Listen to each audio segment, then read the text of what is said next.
Akashvani.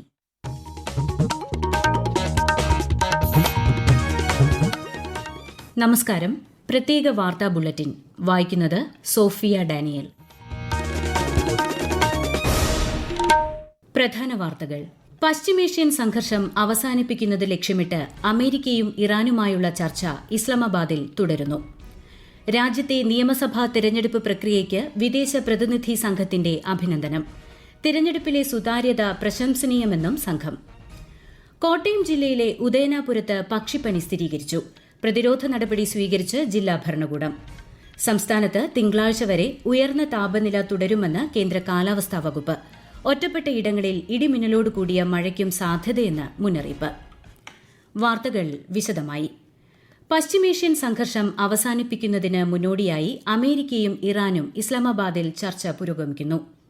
US vice president J D. വാൻസിന്റെ നേതൃത്വത്തിലുള്ള പ്രതിനിധി സംഘവും Iranian parliament speaker Mohammad Bagher ഖാലിബാഫിന്റെ നേതൃത്വത്തിലുള്ള സംഘവും തമ്മിലാണ് ചർച്ച. ഇറാനെതിരായ സൈനിക നീക്കത്തിന് ശേഷം യുഎസ് പ്രസിഡന്റ് ഡൊണാൾഡ് ട്രംപ് പ്രഖ്യാപിച്ച രണ്ടാഴ്ചത്തെ വെടിനിർത്തൽ പ്രഖ്യാപനത്തിന് ശേഷമാണ് ചർച്ചകൾ. ഇറാന്റെ ആണവ സമ്പുഷ്ടീകരണ പദ്ധതി, ബാലിസ്റ്റിക് മിസൈൽ വികസനം, ഹോർമൂസ് കടലിടുക്ക് വഴിയുള്ള കപ്പൽ ഗതാഗതം എന്നിവ ചർച്ചയാകുമെന്നാണ് പ്രതീക്ഷ. ഇറാനിൽ അകപ്പെട്ട 345 ഇന്ത്യൻ മത്സ്യത്തൊഴിലാളികളെ അർമേനിയയിലൂടെ തിരികെ എത്തിച്ചതായി വിദേശകാര്യമന്ത്രി എസ് ജയശങ്കർ. മത്സ്യത്തൊഴിലാളികളെ സുരക്ഷിതമായി തിരികെ എത്തിക്കാൻ സഹായിച്ച അർമേനിയൻ സർക്കാരിന് നന്ദി അറിയിക്കുന്നതായി അദ്ദേഹം എക്സിൽ കുറിച്ചു. പശ്ചിമബംഗാളിൽ രണ്ടാംഘട്ട തെരഞ്ഞെടുപ്പിനുള്ള നാമനിർദ്ദേശ പത്രികകളുടെ സൂക്ഷ്മ പരിശോധന പൂർത്തിയായി.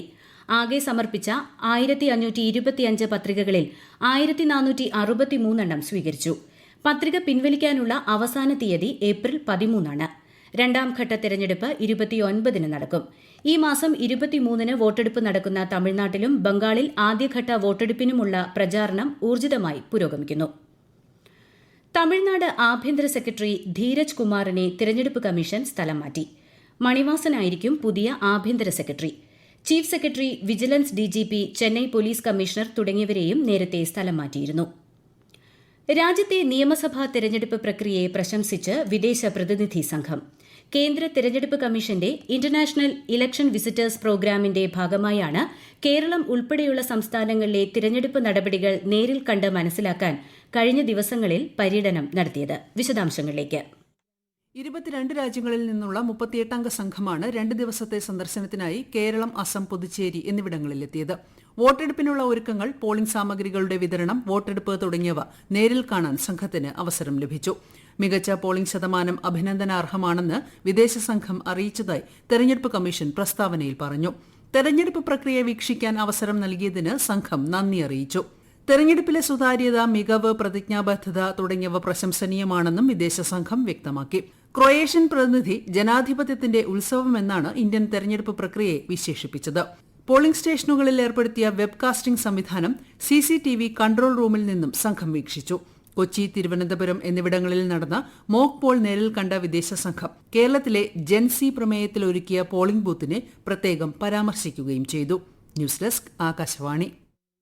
രാജ്യത്ത് ആദ്യമായി തിരഞ്ഞെടുപ്പിൽ 100% വെബ്കാസ്റ്റിംഗ് വിജയകരമായി നടത്തി കണ്ണൂർ ജില്ല. സമാധാനപരവും സുതാര്യവുമായ തിരഞ്ഞെടുപ്പ് ഉറപ്പാക്കുന്നതിൽ ക്യാമറകൾ ഏറെ നിർണായകമായി. വാർ റൂം മാതൃകയിലായിരുന്നു വ്യാഴാഴ്ച ജില്ലാ കളക്ടറേറ്റിലെ വെബ്കാസ്റ്റിംഗ് കൺട്രോൾ റൂം.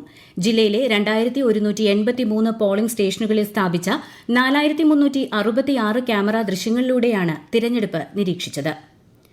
രാജ്യത്ത് ആഭ്യന്തര ഗാർഹിക LPG വിതരണം സാധാരണ നിലയിലാണെന്ന് കേന്ദ്ര സർക്കാർ. ഇന്നലെ മാത്രം 51.5 ലക്ഷത്തോളം സിലിണ്ടറുകളാണ് വിതരണം ചെയ്തത്. പാചകവാതക സിലിണ്ടറുകളുടെ കരിഞ്ചന്തയും പൂഴ്ത്തിവയ്പും തടയുന്നതിന് പരിശോധനകൾ ശക്തമാക്കുമെന്നും പെട്രോളിയം മന്ത്രാലയം അറിയിച്ചു. LPG സിലിണ്ടറുകൾ വഹിച്ചുള്ള ഇന്ത്യൻ കപ്പൽ ജഗ് വിക്രം ഹോർമൂസ് കടലിടുക്ക് ഇന്ന് സുരക്ഷിതമായി കടന്നു. 20,400 മെട്രിക് ടൺ LPGയുമായി ഈ കപ്പൽ ബുധനാഴ്ച മുംബൈയിൽ എത്തുമെന്ന് പ്രതീക്ഷിക്കുന്നതായും മന്ത്രാലയം വ്യക്തമാക്കി. ഈ വാർത്തകൾ ആകാശവാണിയിൽ നിന്ന്.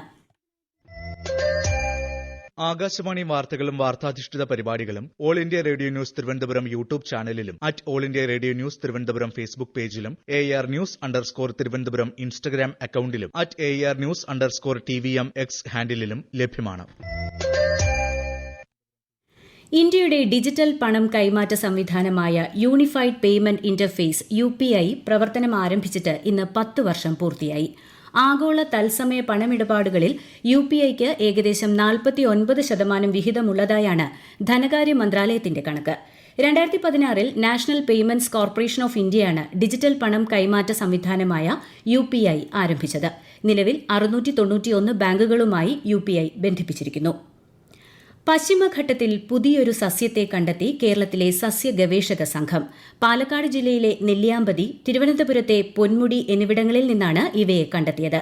കൂടുതൽ വിവരങ്ങളുമായി ആകാശവാണി പാലക്കാട് ജില്ലാ പ്രതിനിധി ഫൈസൽ അലിമുത്ത്. സൂര്യകാന്തി സസ്യകുടുംബത്തിൽപ്പെട്ട ഈ പുതിയ സസ്യത്തിന് ഫില്ലോസെഫാലം കേരളൻസ് എന്നാണ് പേര് നൽകിയിരിക്കുന്നത്. പാറകളുടെ വിടവുകളിലും കുന്നിൻ ചെരിവുകളിലും കാണപ്പെടുന്ന ഈ സസ്യത്തിന് 15 സെന്റിമീറ്റർ വരെ നീളമുണ്ടാകും. അണ്ഡാകൃതിയിലുള്ള ഇതിന്റെ പൂങ്കുലകൾക്ക് പർപ്പിൾ നിറമാണ് ഉള്ളത്. Palakkad government Victoria college, Kasaragod government college, Thiruvananthapuram Travancore bioscience institute എന്നിവിടങ്ങളിലെ ഗവേഷകരുടെ സംഘമാണ് പുതിയ സസ്യത്തെ കണ്ടെത്തിയത്. കോട്ടയം ജില്ലയിലെ ഉദയനാപുരത്ത് പക്ഷിപ്പനി സ്ഥിരീകരിച്ചു. ജില്ലാ ഭരണകൂടം പ്രതിരോധ നടപടികൾ ആരംഭിച്ചു.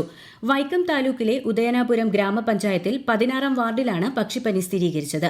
രോഗം സ്ഥിരീകരിച്ച മേഖലയുടെ 1 കിലോമീറ്റർ ചുറ്റളവിലെ കോഴികളെയും മറ്റ് വളർത്തുപക്ഷികളെയും മാർഗനിർദ്ദേശങ്ങൾ പാലിച്ച് അടിയന്തരമായി നശിപ്പിക്കാൻ ജില്ലാ ദുരന്ത നിവാരണ അതോറിറ്റി തീരുമാനിച്ചു. സംസ്ഥാനത്ത് ഉയർന്ന അന്തരീക്ഷ താപനിലയെ തുടർന്ന് വയനാട്, ഇടുക്കി ഒഴികെയുള്ള ജില്ലകളിൽ കേന്ദ്ര കാലാവസ്ഥാ വകുപ്പ് ഇന്ന് മഞ്ഞ ജാഗ്രത പ്രഖ്യാപിച്ചു.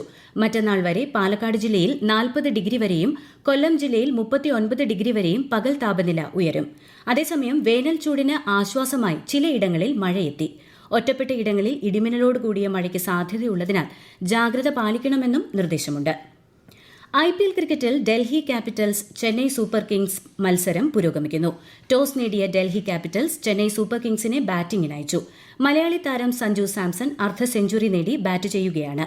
ഇന്ന് നടന്ന ആദ്യ മത്സരത്തിൽ പഞ്ചാബ് കിങ്സ് സൺറൈസേഴ്സ് ഹൈദരാബാദിനെ 6 വിക്കറ്റിന് പരാജയപ്പെടുത്തി. ISL ഫുട്ബോളിൽ ബംഗളൂരു FC കേരള ബ്ലാസ്റ്റേഴ്സ് മത്സരത്തിന് തുടക്കമായി. ആദ്യ പകുതി പിന്നിടുമ്പോൾ ബംഗളൂരു 1 ഗോളിന് മുന്നിലാണ്.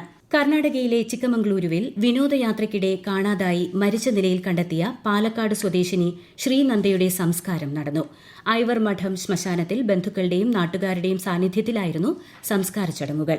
കർണാടകയിലേക്ക് കുടുംബത്തോടൊപ്പമുള്ള വിനോദയാത്രയ്ക്കിടെയാണ് ചൊവ്വാഴ്ച ശ്രീനന്ദയെ കാണാതായത്. തുടർന്ന് നടത്തിയ തെരച്ചിലിൽ ഇന്നലെ മരിച്ച നിലയിൽ കണ്ടെത്തുകയായിരുന്നു.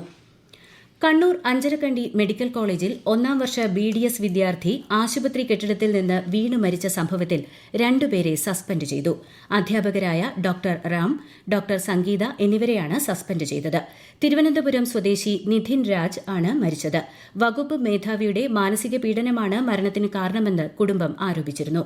സംഭവത്തിൽ ബന്ധുക്കളുടെ പരാതിയിൽ പോലീസ് അസ്വാഭാവിക മരണത്തിന് കേസെടുത്ത് അന്വേഷണം തുടങ്ങി. സ്വർണ്ണവിലയിൽ വർധന. ഗ്രാമിന് 45 രൂപ ഉയർന്ന് 14,010 രൂപയും പവന് 360 രൂപ ഉയർന്ന് 1,12,080 രൂപയുമാണ് ഇന്നത്തെ വില. മേട വിഷു പൂജകൾക്കായി തുറന്ന ശബരിമല സന്നിധാനത്ത് ഇന്നു മുതൽ നട അടയ്ക്കുന്ന 18 വരെ വിശേഷാൽ പൂജകൾ നടക്കും. 15-നാണ് വിഷുപൂജകൾ നടക്കുക. അന്ന് പുലർച്ചെ 4 മുതൽ രാവിലെ 7 വരെ സന്നിധാനത്ത് വിഷുക്കണി ദർശനമുണ്ടാകും. കൂടാതെ തീർത്ഥാടകർക്ക് തന്ത്രിയും മേൽശാന്തിയും വിഷുക്കൈനീട്ടവും നൽകും. ഗഗൻയാൻ ദൌത്യത്തിന് മുന്നോടിയായുള്ള എയർ ഡ്രോപ്പ് ടെസ്റ്റ് 2-ാം തവണയും വിജയകരമായി പൂർത്തിയാക്കി ISRO. ഗഗൻയാൻ ദൌത്യത്തിൽ ബഹിരാകാശ യാത്രികർ ഇരിക്കുന്ന ക്രൂ മൊഡ്യൂളിന്റെ സുരക്ഷിതമായ വീണ്ടെടുക്കൽ ഉറപ്പാക്കാൻ ഈ സംവിധാനം അത്യാവശ്യമാണ്. കഴിഞ്ഞ വർഷം ഓഗസ്റ്റിൽ ആദ്യഘട്ടം വിജയകരമായി പൂർത്തിയാക്കിയിരുന്നു. 30 ലക്ഷത്തിനും അതിൽ താഴെയും എക്സ് ഷോറൂം വിലയുള്ള ഇലക്ട്രിക് കാറുകളുടെ റോഡ് നികുതി രജിസ്ട്രേഷൻ ഫീസും 100% ഒഴിവാക്കി ഡൽഹി സർക്കാർ. 2030 മാർച്ച് 31 വരെയാണ് ഈ ഇളവ്. പ്രധാന വാർത്തകൾ വീണ്ടും. പശ്ചിമേഷ്യൻ സംഘർഷം അവസാനിപ്പിക്കുന്നത് ലക്ഷ്യമിട്ട് അമേരിക്കയും ഇറാനുമായുള്ള ചർച്ച ഇസ്ലാമാബാദിൽ തുടരുന്നു. രാജ്യത്തെ നിയമസഭാ തിരഞ്ഞെടുപ്പ് പ്രക്രിയയ്ക്ക് അഭിനന്ദിച്ച് വിദേശ പ്രതിനിധി സംഘം. തിരഞ്ഞെടുപ്പിലെ സുതാര്യത പ്രശംസനീയമെന്ന് സംഘം. കോട്ടയം ജില്ലയിലെ ഉദയനാപുരത്ത് പക്ഷിപ്പനി സ്ഥിരീകരിച്ചു. പ്രതിരോധ നടപടി സ്വീകരിച്ച് ജില്ലാ ഭരണകൂടം. സംസ്ഥാനത്ത് തിങ്കളാഴ്ച വരെ ഉയർന്ന താപനില തുടരുമെന്ന് കേന്ദ്ര കാലാവസ്ഥാ വകുപ്പ്. ഒറ്റപ്പെട്ട ഇടങ്ങളിൽ ഇടിമിന്നലോട് കൂടിയ മഴയ്ക്കും സാധ്യതയെന്ന് മുന്നറിയിപ്പ്. പ്രത്യേക വാർത്താ ബുള്ളറ്റിൻ കഴിഞ്ഞു. അടുത്ത വാർത്താ പ്രക്ഷേപണം നാളെ രാവിലെ 6:45.